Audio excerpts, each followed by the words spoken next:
Baiklah, seperti dijanjikan, saya akan terus bersama dengan fellow penyelidik Ilham Center, Profesor Madya Dr. Hamidin Abdul Hamid, dan kita nak bercakap mengenai sidang media selepas kita menyaksikan sidang media Kongres Nasional Keadilan yang ke-16. Assalamualaikum, Dr. Midin. Waalaikumsalam, Syah. Baik, Dr. Midin, saya terus saja kepada fokus saya yang pertama, Dr. Midin. Bagaimana Dr. melihat barisan kepimpinan baru PKR SAF kepimpinan ini, dan bagaimana dengan pimpinan sedia ada mampu mendepani PRU 15 tanpa sokongan dan kerjasama parti-parti lain selain daripada dalam PH itu sendiri, ataupun apa yang digagas, apa yang disebut-sebut sebelum ini ialah bagaimana tanpa kemah besar ini mampu PKR atau PH menuju ke PRU 15 dengan jayanya, Doktor? Terima kasih, Syah. Sememangnya menarik melihat kepada kepimpinan MBPA PKR yang baru dilantik kali ini, terutamanya selepas Rafizi Ramli berjaya memenangi kerusi timbalan Presiden, dan kita lihat ramai Vice Presiden juga merupakan mereka yang dikatakan kem Rafizi.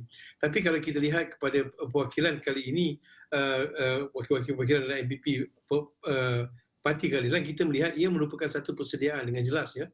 Ia merupakan satu persediaan menuju ke arah PRU yang ke-15. Itu jelas dalam konteks PKR.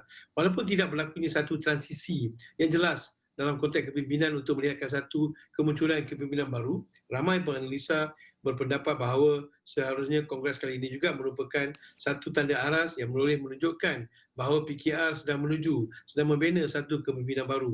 Tapi itu tidak berlaku. Kita melihat Anwar Ibrahim masih lagi kekal cekamannya terhadap PKR, dan begitu juga dengan perwakilan yang dilantik. Tapi dalam konteks ini, saya melihat ia membuka satu ruang di mana ia membentuk hal tuju PKR dalam konteks pilihan raya umum yang ke-15 seperti yang Syah katakan tadi. Jelas dalam Kongres kali ini ia merupakan satu non-committed, masih lagi KR tidak memberikan satu jawapan yang sangat jelas tentang apakah mereka bersetuju dengan strategi Big Ten atau khemah besar yang dicadangkan oleh beberapa buah parti sebelum ini untuk membentuk sebuah gagasan pembangkang.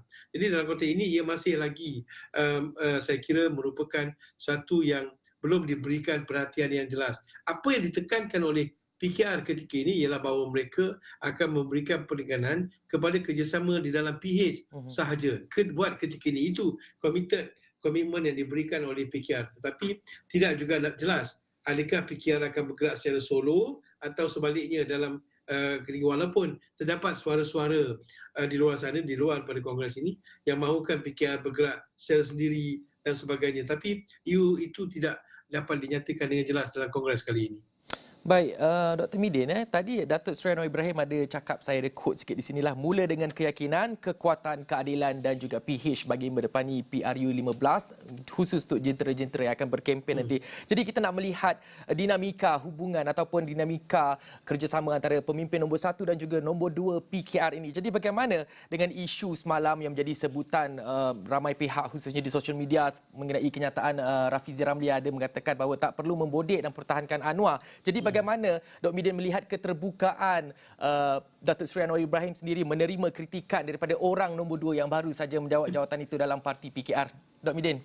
Ya, terima kasih. Sememangnya menarik bagi penganalisa, bagi kami melihat itulah riak-riak yang kita melihat bagaimana ia boleh mempengaruhi dinamika kepimpinan PKR.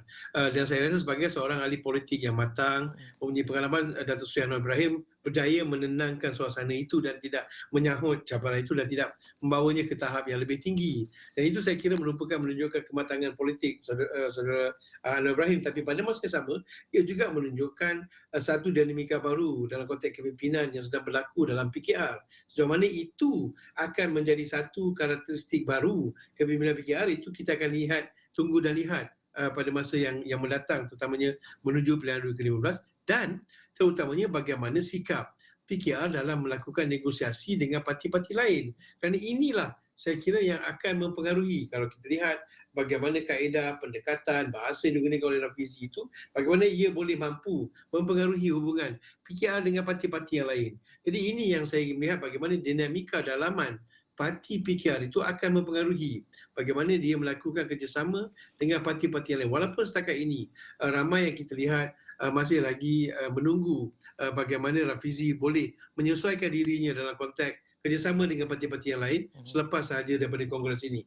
Dan sudah tentu PRU yang ke-15 ini merupakan satu gelanggang cabaran utama bagi Rafizi yang untuk membolehkan bahawa beliau dan PKR yang beliau mahukan itu mampu untuk bekerjasama dengan parti yang lain. Walaupun Datuk Seri Anwar Ibrahim tadi mengatakan bahawa dia bermula dengan kekuatan PKR dan kekuatan PH, di situ jelas menunjukkan bahawa pengakuan penerimaan Datuk Seri Anwar Ibrahim bahawa tanpa PH, PKR sendiri tidak akan mampu untuk memberikan sumbangan yang besar dalam konteks pilihan raya umum yang akan datang. Jadi bagaimana sumbangan ini harus dilakukan melalui PH? Kita lihat merupakan amat penting kerana selepas kita melihat Perdana Negeri di Melaka, di Johor, kita lihat bagaimana tekanan kepada PKR saya rasa sangat tinggi untuk mereka membolehkan menjadi sebuah parti utama dalam gerakan PH. Baik, Dr. Midin, ini mungkin soalan saya yang terakhir sebab tadi saya nak kembali kepada fokus kita kemah besar tadi sebab ada disebut oleh saudara Rafizi Ramli, PH mesti perkukuh parti buat tawaran yang baik kepada rakyat kerana kemah besar itu bukan strategi utama untuk mendepani PRU. Jadi apa strategi yang perlu dilakukan oleh PH dan juga PKR secara sendirinya untuk memenangi hati rakyat dan mencipta kegemilangan seperti yang berlaku pada PRU 14 yang lalu, dan bagaimana ini boleh diterjemahkan terhadap sokongan rakyat yang berada di lapangan berdasarkan keputusan pada PRN Negeri Melaka dan Negeri Johor yang lalu, Dok? Kalau kita lihat Syahir, menarik sebenarnya untuk kita lihat apakah yang boleh ditawarkan oleh PH. Sudah tentu PH mampu untuk menawarkan banyak perkara, terutama kerajaan yang bersih, kepimpinan, dari segi kepimpinan, dari segi personaliti calon, dari segi tata kelola yang lebih jelas dan sebagainya. Itu memberi kelebihan kepada PH. Tetapi pada masa yang sama, kalau kita lihat selepas saja langkah Sheraton, kita melihat PH mempunyai satu kelompongan yang amat jelas, ya, terutamanya di kalangan para pengundi Melayu yang tidak berjaya diisi sehingga ke masa kini. Terutamanya kalau kita melihat kepada data bukti yang dihasil daripada apa yang berlaku di Melaka dan di Johor, melihat bahawa PKR terutamanya dan PH kehilangan sejumlah besar pengundi Melayu. Bermaksud orang Melayu sebagai pengundi, kumpulan pengundi terbesar sudah tidak mempunyai keyakinan besar terhadap PH. Jadi bagaimana PH harus menyusun strategi tanpa sekiranya mereka menolak pengumuman kemah besar itu untuk membuktikan bahawa apa yang diinginkan oleh pengundi Melayu itu mampu mereka berikan. Saya rasa itu cabaran utama bagi PH kerana itulah realitinya. Kerana pengundi Melayu masih lagi merupakan blok terbesar yang harus diambil kira oleh mana-mana parti. Jadi sekiranya mereka bekerjasama mempunyai big tent approach, jadi mereka akan mempunyai kelebihan dalam sudut di mana mereka boleh mampu membawa masuk kumpulan-kumpulan kecil, parti-parti kecil yang mempunyai kepentingan menjaga kepentingan Melayu. Contohnya untuk bersama-sama dalam PH. Jadi dalam konteks ini saya merasakan bahawa PKR dan PH mesti mempunyai satu strategi yang cukup jelas, baik dari segi kepimpinan, baik dari segi dasar, untuk memberi keyakinan kepada orang Melayu bahawa mereka mampu menjaga kepentingan politik dan juga orang Melayu secara keseluruhannya. Baik, terima kasih Fellow Penyelidik Ilham Center Profesor Madya Dr. Hamidin Abdul Hamid atas perkongsian tersebut, dan saya kira Bulletin Awal untuk jam ini kita akhiri di sini dengan itu. Assalamualaikum dan salam hormat.